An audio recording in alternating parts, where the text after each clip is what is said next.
You didn't think you'd live here alone, did you? My family took over my house, assigned themselves rooms, and told me to be grateful. They thought I'd stay quiet until they lost everything overnight. Oh, you finally picked up. We were just discussing who gets which room. I froze. The house keys, warm from my grip, suddenly felt heavy. What? Well, you didn't think you'd live there alone, did you? Mom's voice was light, casual, like she hadn't just ripped the ground out from under me. Your father and I will take the master bedroom, obviously. Your brother needs the room with the big windows. He's always wanted a home office. And your sister, well, she has the kids, so it makes sense for her to take the largest guest room. My breath hitched. Mom, this is my house. Silence. A beat, just long enough to trick me into thinking she'd finally understood. Then, she let out a sigh, the same one she always used when I disappointed her. Sweetheart, don't be selfish. We're family. We just assumed you'd be happy to help. Help. That word. That cursed word. The foundation of my entire existence in this family. They always assumed I'd be happy to help. Like when they assumed I'd be fine paying for every family dinner because I made the most money. Like when they assumed I'd watch my sister's kids every weekend so she could have me time. Like when they assumed my car was our car, my savings were our emergency fund, and my success was theirs to share. I could already picture it, the slow invasion. Mom redecorating her new master bedroom. My brother leaving his work junk all over my house. My sister dumping her kids on me at every opportunity. The fridge emptied, the bills conveniently forgotten, my personal space dissolved into nothingness. And if I dared to protest, I'd be the bad guy, because I'd been here before. 1,000 times. The boundaries I set weren't boundaries to them, just suggestions they could ignore. I swallowed hard, my mind racing. They really thought they could do this to me again. I inhaled slowly, staring up at the house I had worked my ass off for. The house that was supposed to be my sanctuary. I'll call you later. I hung up before she could argue. Then, gripping the keys like a weapon, I stepped inside, letting the silence of MY house wrap around me like armor. They had no idea what was coming. I barely had time to breathe before the group chat exploded. Mom, sweetheart, we need to talk about the house. Brother, so pumped for my new office. When can I bring my desk over? Sister, I told the kids they get to have sleepovers at Auntie's house all the time. They're so excited. My stomach twisted as the messages kept rolling in. They hadn't even asked if they could move in. They had already decided. My fingers hovered over the keyboard, but before I could type a single word, my phone rang. Dad. I sighed and answered. Hey, Dad. Hey, kiddo. His voice was calm, reasonable. Look, your mother's a little upset. She thinks you're being, well, difficult. Difficult. There it was. The family's favorite word for me. Dad, I just bought this house. For me. Not for everyone else. And no one's saying you can't live there, he said smoothly, as if that was the problem. But think about how much easier it'll be for your mother and me. We're getting older. Do you really want us dealing with mortgage payments at our age? And your sister, raising kids is expensive, you know. A little support from family wouldn't hurt. A bitter laugh slipped out. Support. Another word they love to twist. You mean the kind of support I never got? I shot back. The way I had to work 3 jobs in college while you and Mom funded my sister's gap year in Europe? The way my brother still lives off your money while I had to claw my way to financial stability alone.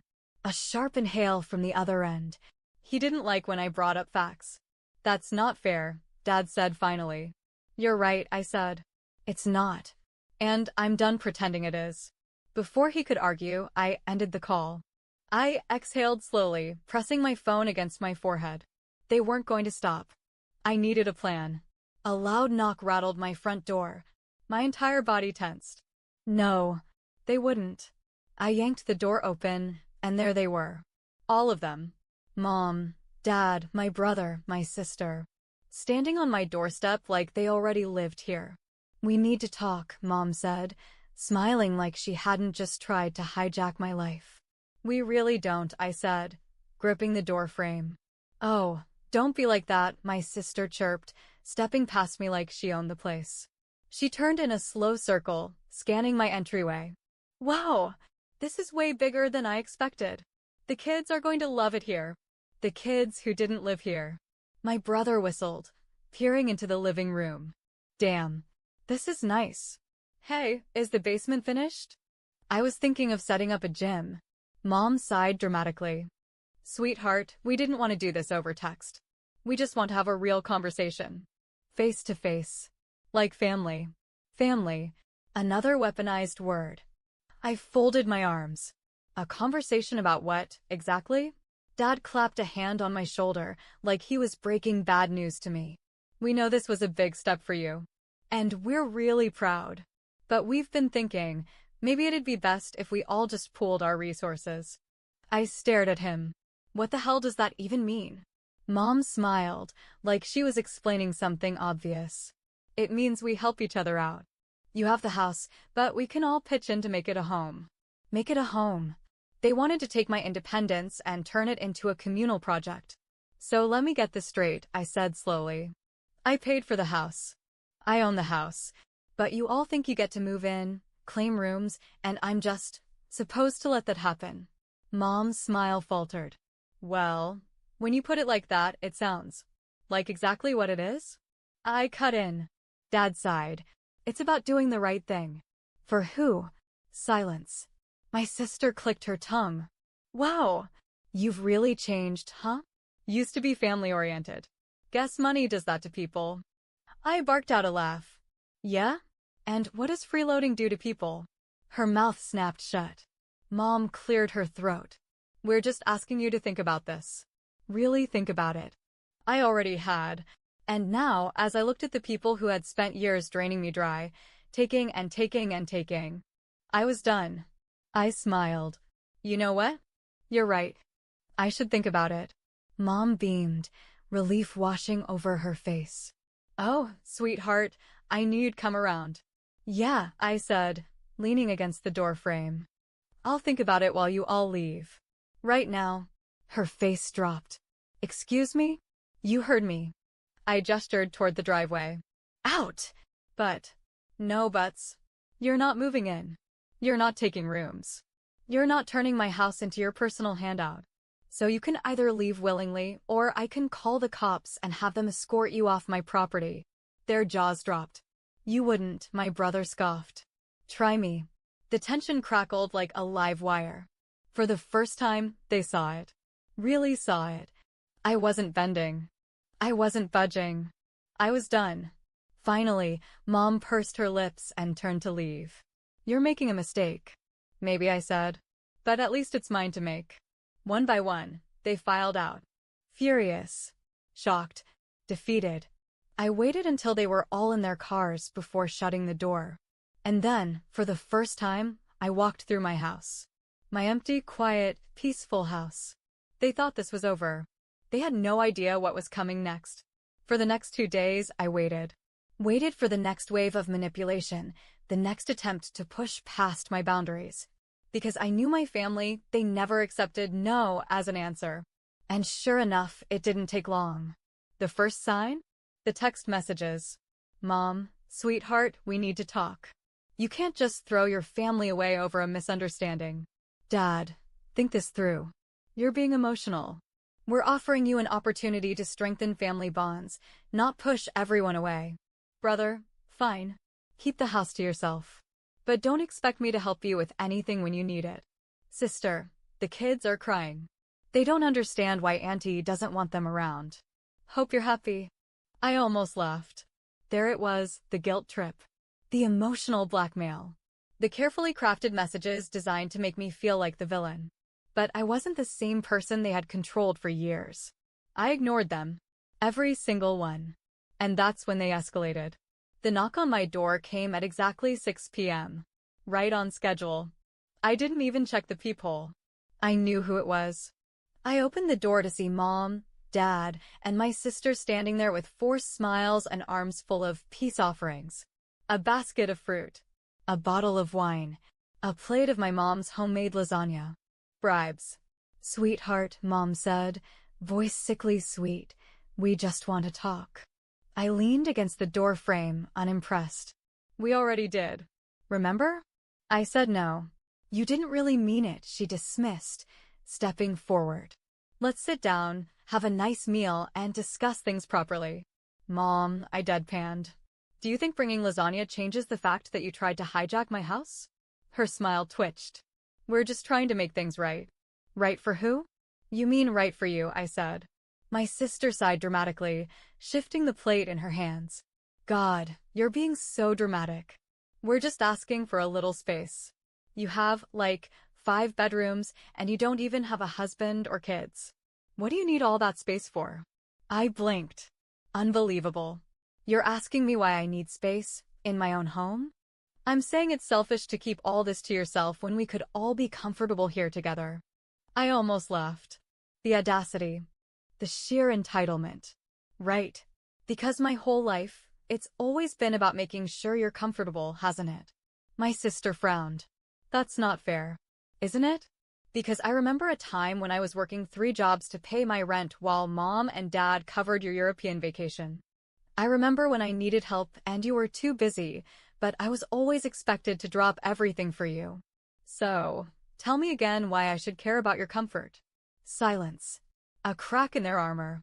Then, Mom placed a hand on my arm, her voice dropping into a softer, more serious tone. The final play. The emotional dagger. Honey, she said, this isn't just about us needing space. It's about family. One day, you're going to need us, and when that day comes, we won't be there. I tilted my head, studying her. Is that a promise? Her eyes widened slightly, thrown off by my response. Because honestly, I continued. That sounds like a blessing. Enough.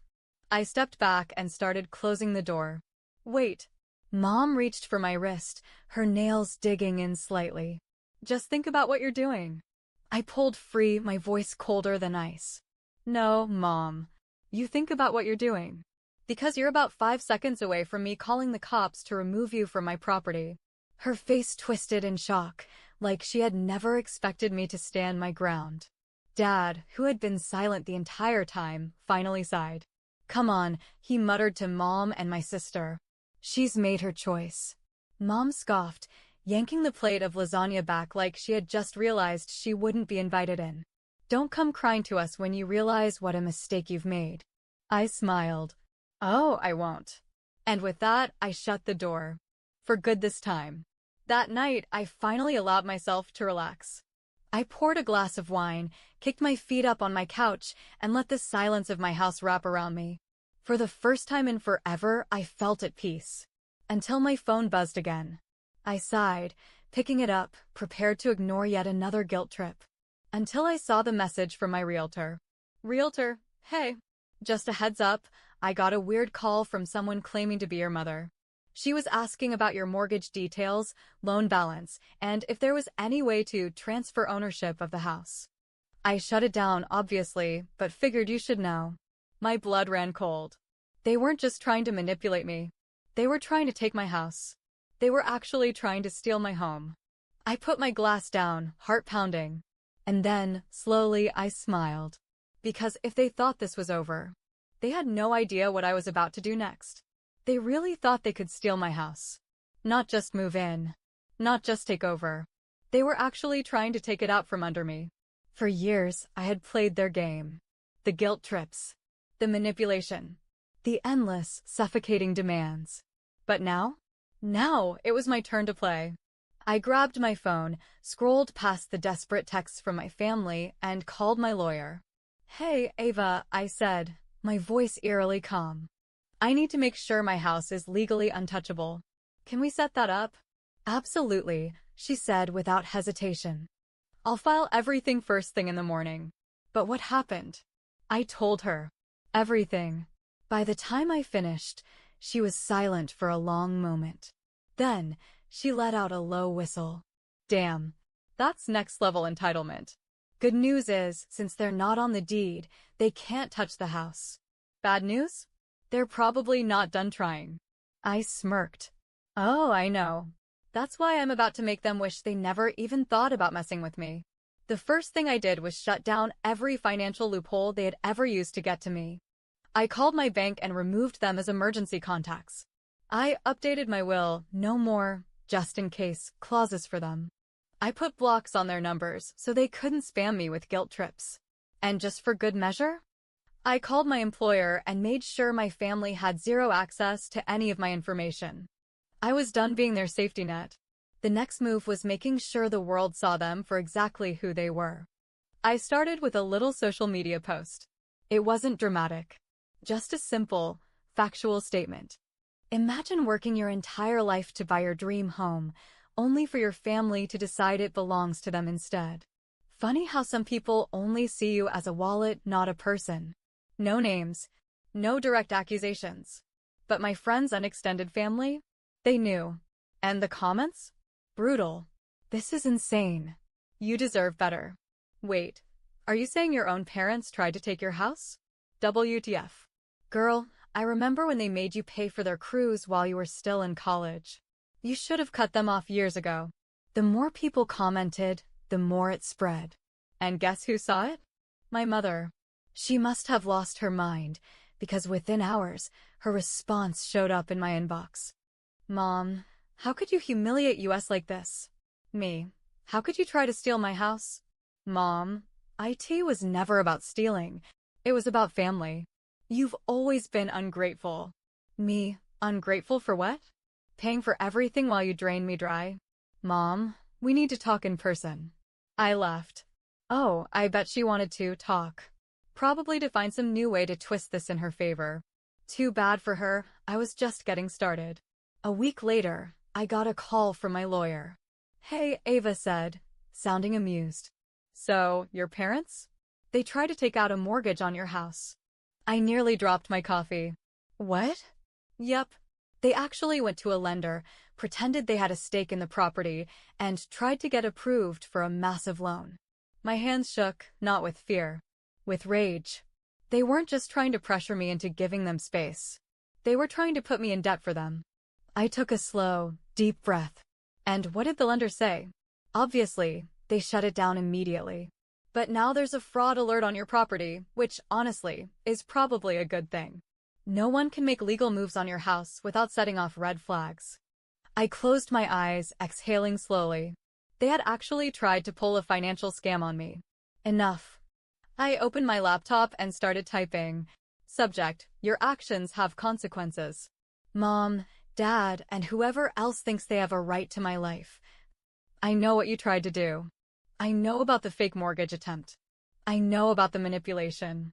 I know every single disgusting, selfish move you've made. So let me be very clear. You are not welcome in my house. Ever. Any further attempts to mess with my finances will result in legal action. I am done being your bank, your babysitter, and your backup plan. You always said families should support each other. But that only ever seemed to mean me supporting you. Not anymore. You are on your own. Consider this my final goodbye. Me. I hit send. And for the first time in my life, I felt free. The response? Exactly what I expected. Mom flipped out. Called me selfish, ungrateful, cold-hearted. Dad tried the disappointed act. My sister demanded to know how I could do this to the kids. I ignored them all. And then, something amazing happened. The silence. No more guilt trips. No more emotional manipulation. No more calls, texts, or demands. It was like I had finally erased the parasite they had become in my life. And my house? It stayed mine. I walked through it that night, running my fingers along the walls, the furniture, the windows. It was more than just a house. It was proof. Proof that I had built something for myself. Proof that I didn't owe anyone anything. Proof that I was finally in control of my own life. And as I locked the door, asterisk, asterisk, my door, asterisk, asterisk, I smiled. Game over. 6 months later, my house was still mine. No surprise visits. No fake apologies. No more family emergencies designed to suck me back in. Just peace. But it didn't last. Because when my family finally resurfaced, it wasn't to apologize. It was to beg. I was at work when I saw the first email. Subject, please, we need to talk. It was from my father. Dad, I know you're still upset, but your mother and I need your help. Things have been difficult lately, and we just need a little support. Please call me. I rolled my eyes. Of course they needed help. They weren't just reaching out because they missed me. They weren't trying to mend the relationship. They weren't apologizing for trying to steal from me. They were just out of money. I didn't reply. 2 days later, another email arrived. Subject, urgent. Family emergency. Mom, your father lost his job. The mortgage payments are behind. We're at risk of losing the house. I don't know what else to do, sweetheart. Please, we need you. I stared at the screen, letting the words sink in. They weren't just struggling. They were drowning. A few months ago, that message would have broken me. I would have rushed to the bank, drained my savings, done everything in my power to save them. But not anymore. I leaned back in my chair, sipping my coffee as I typed out my response. I hope you figure things out. Good luck. And then I blocked her email. The calls started a week later. First my sister, then my brother, then my father, again and again, leaving voicemails that got more frantic every time. I ignored every single one. Until finally, late one evening, my phone rang one last time. I glanced at the screen. My mother. I debated letting it go to voicemail like all the others. But something in me wanted to hear it, wanted to hear her say it out loud. So I answered. What do you want? I said, my voice cold. She let out a shaky breath. Sweetheart, we're losing the house. Silence stretched between us. And?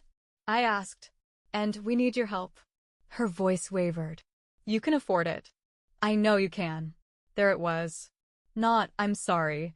Not, we were wrong. Not even, we miss you. Just, we need money. You mean the way I needed help all those years, and you did nothing? I said. She hesitated. That's different. No, Mom, I said. It's really not. But we're family, she cried. I smiled. That's exactly what you said when you tried to steal my house. Silence. And then, in the smallest, weakest voice I had ever heard from her. We have nowhere to go. I thought about it. Really thought about it. I pictured them losing the house. Packing their things. Scrambling for a solution they had never once prepared for because they had always assumed I would be their safety net.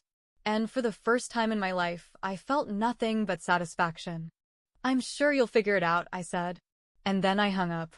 A month later, they were gone. Foreclosed. Moved out.